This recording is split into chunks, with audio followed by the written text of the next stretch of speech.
Hello everyone, welcome to my YouTube channel. അപ്പോൾ ഇന്ന് ഞാൻ ഡിസ്കസ് ചെയ്യാൻ പോകുന്നത് മോർണിംഗ് ഡിപ്രഷനെ പറ്റിയാണ്.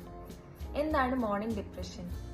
നമ്മൾ പലർക്കും രാവിലെ എഴുന്നേൽക്കുമ്പോൾ തന്നെ ഒരു വല്ലാതെ നെഗറ്റീവ് ഫീല് ഉണ്ടാവാറുണ്ട് അല്ലേ? ചിലവർക്കത് മടിയാകാം. അപ്പോൾ കൂടുതൽ ടൈം രാവിലെ കിടന്നുറങ്ങുന്നവരെ മടിയന്മാർ നമ്മൾ മുദ്രകുത്താറുണ്ട്.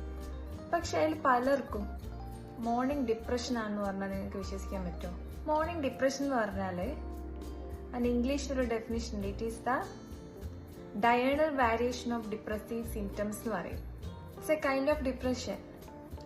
രാവിലെ എഴുന്നേൽക്കുമ്പോൾ തന്നെ എല്ലാം നശിച്ചുപോയി, എനിക്കിനിയൊന്നും ചെയ്യാനില്ല, ആ ഒരു ഡേ ഫേസ് ചെയ്യാനുള്ള ഒരു ഫിയർ, ഒരു പേടി, ആ ഒരു ദിവസം എങ്ങനെ മുന്നോട്ട് കൊണ്ടുപോകുന്നുള്ളൊരു പേടി.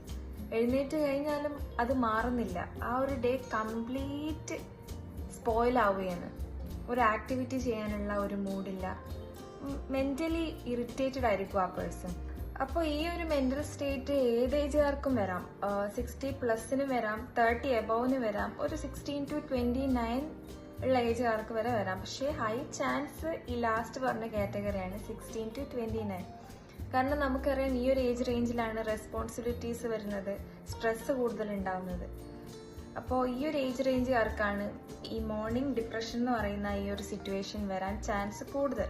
അപ്പോൾ ഇതിനൊരു സോൾ റീസൺ എന്ന് പറയാൻ പറ്റില്ല. ഒരു ചെറിയൊരു കാരണം എന്ന് പറയുന്നത് ലൈഫിലുണ്ടായ ബാഡ് സിറ്റുവേഷൻ ഈ ഒരു മോർണിംഗ് ഡിപ്രഷൻ ഉണ്ടാക്കാൻ കാരണമാവും. രാവിലെ എഴുന്നേൽക്കുമ്പോൾ തന്നെ ഞാനൊരു അട്ടർ ഫെയിലിയർ ആണല്ലോ എന്നുള്ളൊരു തോന്നൽ, എനിക്കൊന്നും ചെയ്യാൻ പറ്റൂല, ഭയങ്കര എനർജി ലോ ആവും ഈ ഒരു സിറ്റുവേഷനിൽ. പിന്നെ നമുക്ക് ആ ഒരു ഡേ മെന്റലി ഇറിറ്റേറ്റഡ് ആയതുകൊണ്ട് തന്നെ ആ ഒരു ഡേ കംപ്ലീറ്റ് സ്പോയിൽ ആവുന്ന ഒരു അവസ്ഥയാണ് ഈ മോർണിംഗ് ഡിപ്രഷനുള്ള ആൾക്കാരിൽ ഉണ്ടാവുന്നത്. അപ്പോൾ അതിന് കുറേ സൊല്യൂഷൻസ് ഉണ്ട്. ആരോ പറഞ്ഞു കേട്ടു, പെട്ടെന്ന് രാവിലെ എണീക്കുമ്പോൾ തന്നെ നമുക്ക് ഈ ഒരു നെഗറ്റീവ് ഫീലാണ് വരുന്നതെങ്കിൽ പെട്ടെന്ന് എഴുന്നേറ്റ് എന്തെങ്കിലും കുറച്ച് ഹാർഡായിട്ടുള്ള ഒരു ആക്ടിവിറ്റി ചെയ്യുക, എക്സസൈസ് ചെയ്യാൻ ശ്രമിക്കുക. അപ്പോൾ ഇങ്ങനെയുള്ള കാര്യങ്ങൾ ചെയ്ത് അതൊക്കെ മാറുമെന്നാണ് പറയുന്നത്. അപ്പോൾ ഇങ്ങനെയൊരു സിറ്റുവേഷൻ വരുന്നുണ്ടെങ്കിൽ തന്നെ പെട്ടെന്ന് നമ്മളൊരു ഡോക്ടറെ മീറ്റ് ചെയ്യുക, അല്ലെങ്കിൽ ഒരു തെറാപ്പിസ്റ്റിനെ കാണുക, എന്നിട്ട് അതിനുള്ള സൊല്യൂഷൻ പെട്ടെന്ന് എടുക്കുക. മോസ്റ്റ് ഓഫ് ദ കേസസ് അത് മടി തന്നെ ആവണമെന്നില്ല.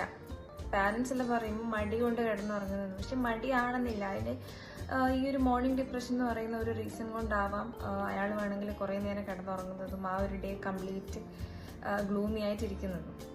അപ്പോൾ എനിക്ക് പറയാനുള്ളത്, നമ്മൾ ബോഡി മാത്രം നോക്കിയാൽ പോരാ, നമ്മളെ മൈൻഡിനെ അല്ലെങ്കിൽ മെന്റലി നമ്മൾ ഇറിറ്റേറ്റഡ് ആവുന്നുണ്ടെങ്കിൽ അതിലൊരു റിക്കവർ ചെയ്യാൻ പറ്റുന്നില്ല എങ്കിൽ പെട്ടെന്ന് തന്നെ ഒരു ഡോക്ടറെ കാണാതെ അല്ലെങ്കിൽ തെറാപ്പിസ്റ്റിനെ കാണാതെ ഒരു സൊല്യൂഷൻ എടുക്കുക. നമ്മളെ ബോഡി പോലെ തന്നെ നമ്മളെ മെന്റൽ ഹെൽത്തും ഇമ്പോർട്ടൻ്റ് ആണ്. അപ്പോൾ ഈ വീഡിയോ ഇഷ്ടമായാൽ ലൈക്ക് ചെയ്യുക, ഷെയർ ചെയ്യുക, സബ്സ്ക്രൈബ് ചെയ്യുക. Thank you.